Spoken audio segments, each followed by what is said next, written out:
Tunashukuru kwanza tumefika salama hapa mkoani Manyara. Maandalizi yameenda vizuri na leo tutakuwa na maandalizi ya mwisho kabisa kwa ajili ya mchezo wetu wa kesho. Na sisi kama wachezaji tayari tupo vizuri kuhakikisha kwamba leo katika maandalizi ya mwisho tunapokea kila kilichokuwa bora, kila kilichokuwa kizuri kuhakikisha kwamba mchezo wa kesho unaenda kufanya vizuri.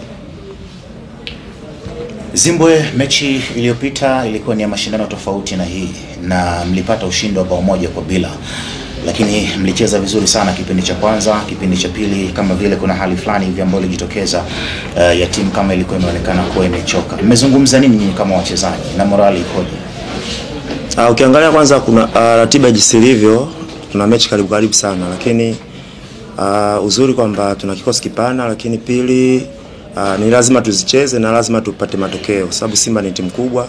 Ni jukumu letu kuhakikisha kwamba tunapambana kwa ajili ya timu, kuhakikisha kwamba timu inapata matokeo. Na mchezo ambao ulipita, kwa sababu tuna wapinzani ambao tunacheza nao ni hawa ambao tumetoka kucheza nao mchezo uliopita. Kwa hiyo tunafahamu vizuri, wanatufahamu vizuri. Na siku si nyingi tuseme labda kutakuwa na maandalizi makubwa zaidi ya kile ambacho tumetoka kukifanya katika mchezo uliopita.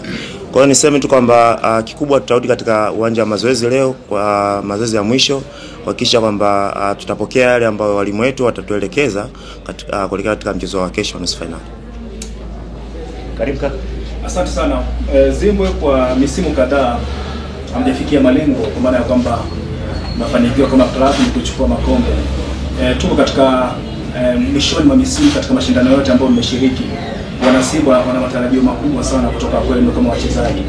Ukizingatia kwamba mmekosa makombe lakini pia mkipoteza kombe moja hivi karibuni, nini ambacho unawaambia wana Simba? Matarajio yenu ni nini kuelekea mwishoni mwa misimu katika mashindano yote? Serikali ipo inachukua. Mwanzo wa msimu kikawaida tunakuwa na kikao ambacho kinatukutanisha viongozi pamoja na wachezaji, na katika kikao hicho kinakuwa na malengo ya timu. Kwa hiyo viongozi wanakuwa watupa malengo ya timu, na so far mpaka sasa hivi malengo ya timu ambayo viongozi wametupatia, alhamdulillah tunaelekea vizuri. Ukiangalia katika CRDB mpaka sasa hivi tupo katika hatua ya nusu finali ambayo kesho na mchezo muhimu ambao tukipata matokeo tutaenda katika hatua ya finali.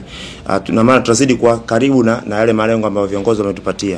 Kwa hiyo niseme tu kwamba sisi kama wachezaji jukumu letu kuhakikisha kwamba tunapambana katika kila mechi ambayo iko mbele yetu kuhakikisha kwamba tunasogelea yale malengo ambayo viongozi wametupatia.